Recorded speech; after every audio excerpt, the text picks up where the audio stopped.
Hello बच्चों, स्वागत है आपका एक और नई वीडियो में। तो बच्चों, आज हमारे पास में है क्लास 12th की जो केमिस्ट्री है, उसका जो चैप्टर नंबर 2 है विलयन अर्थात सॉल्यूशन। उसका ये है 17वां वीडियो। आप देख सकते हैं, ये है 17वां वीडियो। और उसमें आज का जो हमारा टॉपिक है वो है वाष्प दाब में आपेक्षिक अवनमन। तो बच्चों, मैं आपको बता दूं कि इससे पहले की जो वीडियो है उसमें हमने पढ़ा था अनुसंख्य गुणधर्म। और जो अनुसंख्य गुणधर्म है वो 4 होते हैं, इससे पिछले की वीडियो में मैंने आपको बताया था। और आज हम पहला पढ़ रहे हैं जो क्या है, वाष्प दाब में आपेक्षिक अवनमन। तो वाष्प दाब में आपेक्षिक अवनमन क्या होता है, इसे समझने के लिए हमें पहले समझना होगा वाष्प दाब में अवनमन हम किसे कहते हैं। तो पहले हम डेफिनेशन देख लेते हैं, फिर मैं आपको समझाता हूँ। तो देखिए, बहुत ही सिंपल डेफिनेशन मैंने इसकी तैयार की है। किसी वाष्पशील विलायक का मतलब जैसे पेट्रोल, अर्थात जो वायु के संपर्क में आने पर उड़ने लगे उसे हम कहते हैं वाष्पशील विलायक। ओके, जैसे आपने सुना होगा कि अगर हम पेट्रोल को ढककर ना रखें, बंद ना करें उसका ढक्कन, तो पेट्रोल धीरे धीरे क्या हो जाता है, उड़कर सारा उसमें से गायब हो जाता है। तो ऐसा क्यों होता है? क्योंकि जो पेट्रोल है वो क्या है, एक वाष्पशील विलायक है, वो इसलिए ऐसा होता है। ओके, तो किसी वाष्पशील विलायक में एक अवाष्पशील विलेय को मिलाने पर, अवाष्पशील विलेय का मतलब क्या हुआ? ऐसा विलेय, विलेय तो आपको पता है किसे कहते हैं, जो कि घुल जाता है। ओके, किसी भी विलायक में जो घुल जाए उसे हम क्या कहते हैं, विलेय, है ना, जिसे घोला जाता है। ओके, सिंपल शब्दों में। और बाकी अगर आपको जो इसकी बढ़िया वाली डेफिनेशन है वो जाननी है, जो कि ऑथेंटिक है, तो वो मैंने बना रखी है, आप देख सकते हैं प्लेलिस्ट में जा करके। तो अवाष्पशील विलेय का मतलब यहाँ पर हो गया, जैसे चीनी हो गई, नमक हो गई, ये क्या है, अवाष्पशील विलेय है। अर्थात ये वायु के संपर्क में आने पर, या ये कहिए ये खुला छोड़ने पर ये जो है नहीं उड़ते हैं। ओके, तो अगर कोई हमारे पास में क्या है, वाष्पशील विलायक है और उसमें हम क्या मिला रहे हैं, अवाष्पशील विलेय मिला रहे हैं, तो उससे क्या होता है, उसके वाष्प दाब में कमी आ जाती है। और कमी को हम क्या कहते हैं, अवनमन कहते हैं। ओके, क्या आ जाती है, उसके वाष्प दाब में कमी आ जाती है, तो उसे हम क्या कहते हैं, वाष्प दाब में अवनमन कहते हैं। कुछ आया समझ में? नहीं आया तो देखो मैं अब आपको समझाता हूँ कि हमारे पास में कोई वाष्पशील विलायक है और हमने क्या डाल दिया उसके अंदर, अवाष्पशील विलेय में डाल दिया, तो उससे क्या होगा, उसका जो वाष्प दाब है वो कम हो जाएगा। ऐसा क्यों होगा? क्योंकि हमने उसके अंदर डाल दिया है अवाष्पशील विलेय। जब भी हम कोई विलेय, कोई पदार्थ अगर किसी भी पदार्थ में मिलाते हैं, किसी भी विलायक में हम मिलाते हैं, तो उससे उसका जो वाष्प दाब है वो हो जाता है कम, और उसका जो क्वथनांक है वो क्या हो जाता है, अधिक हो जाता है। कैसे, अभी मैं आपको समझाऊंगा। देखिए, आपने घर पर प्रयोग किए होंगे, आपने देखा होगा, जैसे अगर आप घर पर चाय बना रहे हैं और आपने क्या किया, चाय बनाने के लिए जो पानी है वो उबलने के लिए रख दिया, और जैसे ही पानी उबला, आपको पता है पानी का जो क्वथनांक है, अर्थात जो पानी उबलता है वो 100 डिग्री सेल्सियस पर उबलता है। अब आपने क्या किया, उस पानी के अंदर डाला चीनी और चाय पत्ती डाली, तो चीनी क्या है, एक अवाष्पशील विलेय है। अब आपको पता है जब हम उसके अंदर चीनी डालते हैं तो कुछ समय के लिए जो हमारा पानी, जो हमने चाय बनने के लिए रखा था, उसमें से जो वाष्प निकलना है वो क्या है, वो कम हो जाती हैं। ओके, कम हो जाती है। और अब आपको पता है जब उसमें से वाष्प निकलना कम हो गई तो इसका मतलब क्या हुआ, उसका जो वाष्प दाब है वो क्या हो गया, कम हो गया। उसके वाष्प दाब में क्या आ गई है, कमी। और जब वाष्प दाब में कमी आती है तो क्वथनांक में क्या होती है, वृद्धि होती है।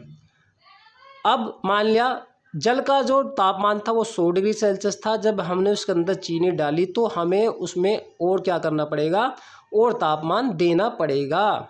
मान लिया अब जो हमारा पानी है, जब पहले सिंपल था 100 डिग्री सेल्सियस पर उबल रहा था, और जब हमने उसके अंदर चीनी डाल दिया, चाय पत्ती ये सब डाल दिए, अब वो उबल रहा है कितने पर, 105 डिग्री सेल्सियस पर।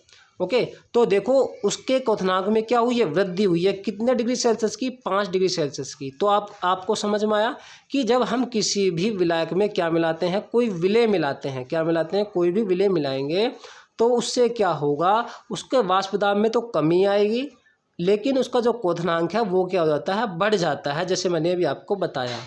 ऐसे ही आप दूध के एग्जाम्पल भी ले सकते हैं। मान लिया आपने दूध को उबाल दिया, और जैसे दूध उबलता है, उबलने के बाद में आपने उसमें चीनी डाली, चीनी डालने के बाद में आप देखते हैं कि कुछ समय के लिए जो दूध है वो क्या हो जाता है, वो जो है उसमें से कुछ जो वाष्प है वो कम हो जाती है और वो नीचे भी बैठ जाता है। और उससे पहले वो क्या हो रहा होता है, आपके बर्तन में जिसमें भी आप उबाल रहे हैं, भगोने में किसी में भी, वो ऊपर तक होता है, लेकिन जैसे आप उसके अंदर चीनी डालते हैं वो नीचे को बैठ जाता है। ऐसा क्यों होता है? वो इसीलिए होता है क्योंकि आप उसके अंदर क्या मिला रहे हैं, कोई अवाष्पशील विलेय मिला रहे हैं। तो अवाष्पशील विलेय जब हम उसके अंदर मिलाएंगे कोई भी, तो उससे उसके वाष्प दाब में कमी आ जाती है और क्वथनांक में क्या हो जाती है, वृद्धि हो जाती है। तो अब देखिए एक बार फिर से आप डेफिनेशन देख लेते हैं कि किसी वाष्पशील विलायक में एक अवाष्पशील विलेय को मिलाने पर उसके वाष्प दाब में जो कमी या अवनमन भी आप इसे कह सकते हो, कमी को आती है, उसी हम क्या कहते हैं, वाष्प दाब में अवनमन कहते हैं। देखिए यदि किसी शुद्ध विलायक का वाष्प दाब PA0, क्या कहा हमने, यदि किसी शुद्ध विलायक का जो वाष्प दाब है वो क्या है, PA0। ए तो यहाँ पर क्या है, यहाँ पर विलायक है, और नोट हमने किसके लिए लगाया है, शुद्ध के लिए। ओके, और पी का मतलब क्या हो गया, वाष्प दाब। ओके, तो माना यदि किसी शुद्ध विलायक का वाष्प दाब क्या है, PA0, तथा विलयन का वाष्प दाब क्या हो, PS।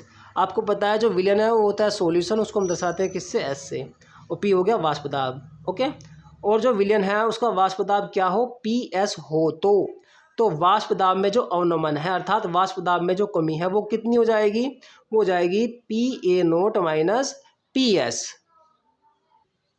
अर्थात अगर हमें वाष्प दाब में जो अवनमन है अर्थात जो कमी है, अगर हमें वो ज्ञात करनी है तो हम क्या करेंगे, जो शुद्ध विलायक था हमारा उसका जो वाष्प दाब था उसमें से क्या घटा देंगे, विलयन के वाष्प दाब को घटा देंगे, तो हमारे पास में क्या जाएगा, वाष्प दाब में अवनमन आ जाएगा, अर्थात वाष्प दाब में कमी। ओके, और अगर हमें निकालना वाष्प दाब में आपेक्षिक अवनमन, तो हम क्या करेंगे, जो वाष्प दाब में अवनमन है उसको डिवाइड कर देंगे किससे, तो उसे हम डिवाइड कर देंगे PA0 से। ओके, तो वाष्प दाब में अपेक्षिक अवनमन हो जाएगा हमारा PA0 upon minus PS upon में PA0। ओके, तो ये है वाष्प दाब में अपेक्षिक अवनमन। अगर आपसे एग्जाम में पूछा जाता है कि वाष्प दाब में अपेक्षिक अवनमन क्या है, पहले आप वाष्प दाब में अवनमन की डेफिनेशन लिखेंगे जैसे मैंने आपको समझाई है, उसके बाद में आप इस फॉर्मूले को लिख देंगे वाष्प दाब में आपेक्षिक अवनमन को। ओके, अपेक्षा, आपेक्षिक का मतलब होता है उसके सापेक्ष, क्या मतलब है, सापेक्ष। और जब हमें इसके सापेक्ष जो है अवनमन निकालना अर्थात कमी निकालनी है, तो हमें क्या करना होगा, जो वाष्प दाब में कमी आई है उसको हमें डिवाइड करना होगा किससे, PA0 से। तो बच्चों ये थी आज की हमारी छोटी सी क्लास, जो कि मुझे लगता है, मुझे पूरी उम्मीद है आपको अच्छे से समझ में आई होगी। अगर आपको हमारी जो आज की क्लास है, जो आज का हमारा टॉपिक है वाष्प दाब में आपेक्षिक अवनमन, अच्छे समझ में आया है, तो हमारी वीडियो को लाइक करें, कमेंट करें और अपने दोस्तों में शेयर ज़रूर करें। और एक बात मैं आपको कहना चाहूँगा कि अगर आप जो है हमारे चैनल से वीडियो देख रहे हैं तो आप वीडियो 1 से अवश्य देखें, ऐसे ही बीच में से कोई भी वीडियो ना देखेंगे। अगर आप बीच में से कोई भी वीडियो देखेंगे आपको समझ में नहीं आएगा। अगर आप क्लास 1 अर्थात वीडियो 1 से देखेंगे तो डेफिनेटली आपको जो हमारी क्लास है वो अच्छे से समझ में आएगी। तो दोस्तों मिलते हैं एक और नई वीडियो में। ओके, जिसमें हमारा जो अगला टॉपिक होगा वो क्या होगा, वो होगा क्वथनांक में उन्नयन।